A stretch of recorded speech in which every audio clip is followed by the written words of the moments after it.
Ladies and gentlemen, boys and girls, children of all ages, HollywoodShono here, about to give you a HollywoodShono in real life video. In this video, I talk about the Nintendo Switch being able to make the PlayStation Vita 2 a reality. Now, as you guys can see, by all my lovely tech here, I do not own a Nintendo Switch, and I'm still trying to get my hands on one. But I'd like to also point out a couple pieces of tech that obviously revolutionized the Switch. The first one being the Wii U Gamepad. Everybody thought it was a weird piece of tech, and you're totally right. Like, if they made support for the games from, like, cartridges in here instead of optical discs, you wouldn't even need a Nintendo Switch. This, in my opinion, is good enough. I felt it was comfortable in my hands. The only flaw was that they had the right analog stick on the top. But how cool was it on the Wii U to be able to play your games in off-TV mode and not hog your TV that your wife or your girlfriend or anybody in the family is using, your mom or dad? I thought it was a really cool piece of tech. And it's a shame that third-party developers didn't embrace it in favor of the PlayStation 4 and the Xbox One. And it took first-party support like Super Mario U, Super Luigi U, Mario Kart 8, Super Smash Brothers, and the list goes on and on. I mean, you even made a Star Fox Zero. Unfortunately, the lifespan of the console, it only lasted like 4 years and then it just died out. And why did it die out? Because the system was a little bit clunky and it obviously wasn't powerful enough. People thought, oh, it's a Wii. The Gamepad is going to make the games great. No. What's going to make the games great are the quality of games like Smash Brothers, Mario Kart, Mario Brothers, and even be able to play games on the virtual console from the Gamepad directly, so you don't even need a TV. That in itself is pretty cool. So another piece of tech that I really admire is the Nintendo 3DS, and the reason I like it is because it has two screens. So you can have your menus and anything on here on the bottom screen and have all your gameplay on the top. I think that's what they tried to envision with the Wii U, but people didn't embrace the Gamepad controller just because there are a bunch of flaws. But honestly, I really like the Wii U Gamepad. And another piece of tech that I really like is called the Shield Portable. Those of you guys remember this in, I believe, 2014, before the NVIDIA Shield tablet and the K1 came out. This piece of tech was really cool. They actually built a controller with a screen, and they marketed it for like $200. I think that was really reasonable. It plays Android games. You can even play like Injustice Gods Among Us directly from this. It has support for it. I thought it was a really cool piece of tech. It even has a HDMI connector. You can charge it as a headphone jack, and it has a micro SD slot, which supports 256 gigabytes. So, not to mention that this device can also stream PC games right on the Shield Portable. So it's a really cool piece of tech. And this little device, back in 2012, I believe 2011 in Japan, but February of 2012, I believe, is when the PlayStation Vita came out. It's about a year and a half before the PlayStation 4 came out. This was a really cool piece of tech back in 2014. Sony obviously made gimmicky games, like who can remember Little Deviant's Gravity Rush, which saw a sequel only on PlayStation 4 because nobody wanted to develop for the Vita. Why do people not want to develop for the Vita, and why was it a failed console? First problem is even the original PCH 1000 model was too small. So you hold in your hand, it's super uncomfortable unless you have a grip. So if you have a grip, it's pretty cool. Now, obviously, you can play PS1 games and PSP games on it. That's cool and all, but you have to have them digitally. There's no UMD support in the top drive. The cartridge supporting is fine. Obviously, with this grip, you have to take it off to switch games, but who cares?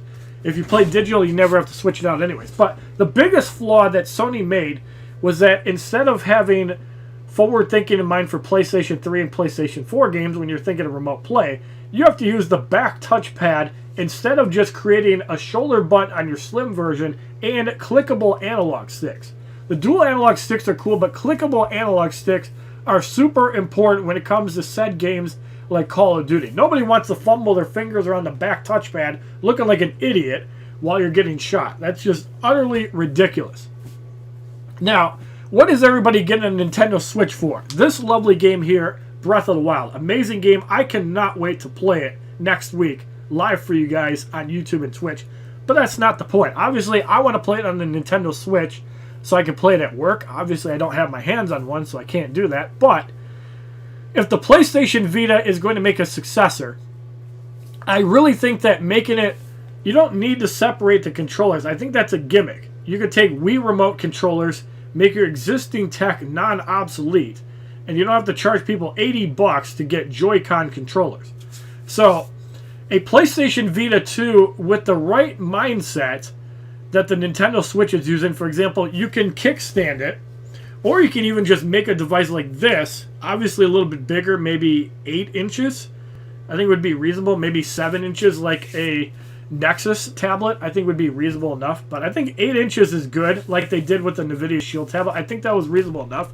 If you make a device like that, and you can set up on tabletop mode, it has actual HDMI pass-through support, like the PS4, and disabling HDCP for movies, I think that would be great.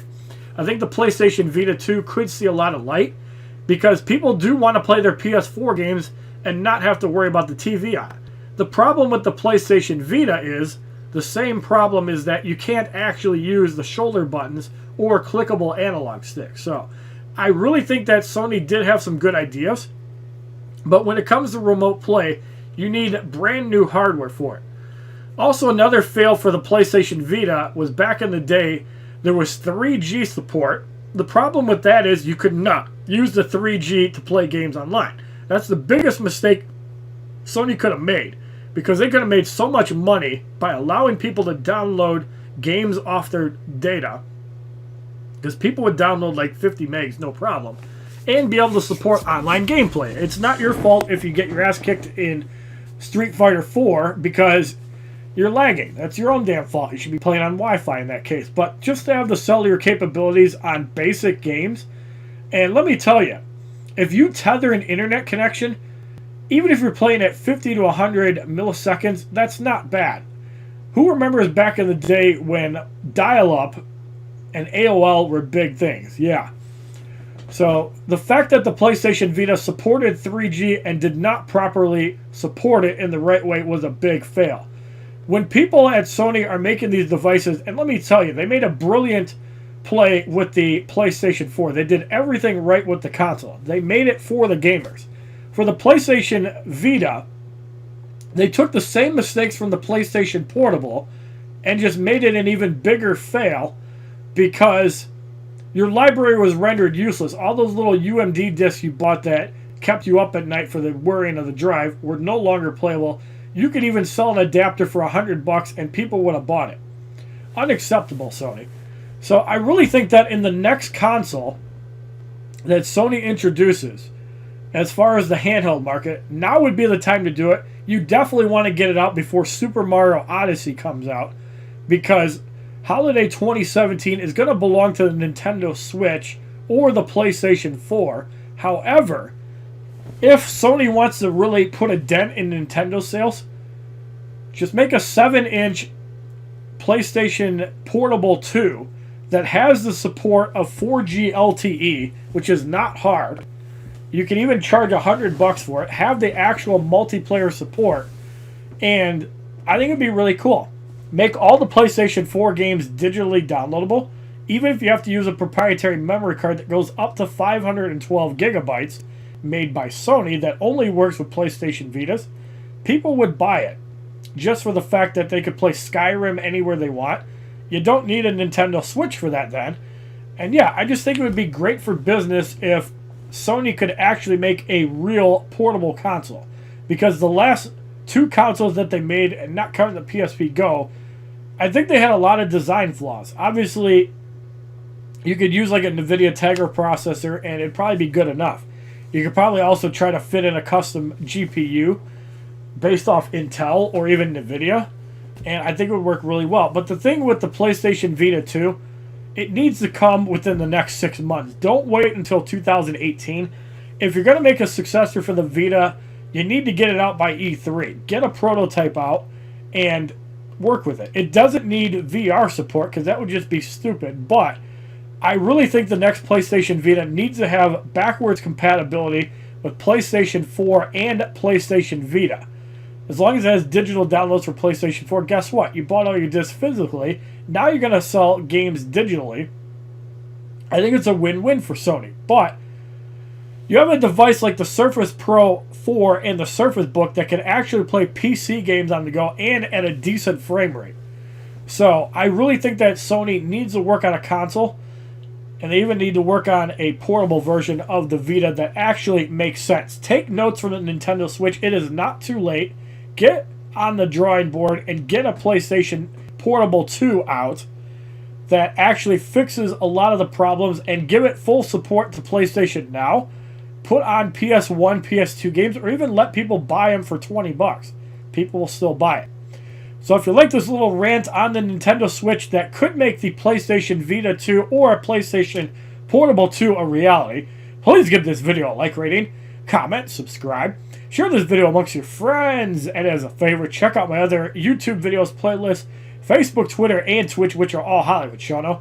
And please, Sony, give us the proper successor to the PlayStation Vita that is not compromised by either resolution, physical mechanics, or proprietary ports to allow you to stream the console. Or just have native Twitch support. The NVIDIA Shield console even had that and would be fine. Have a wonderful day, kids. www.youtube.com/HollywoodShono. Subscribe, bitches!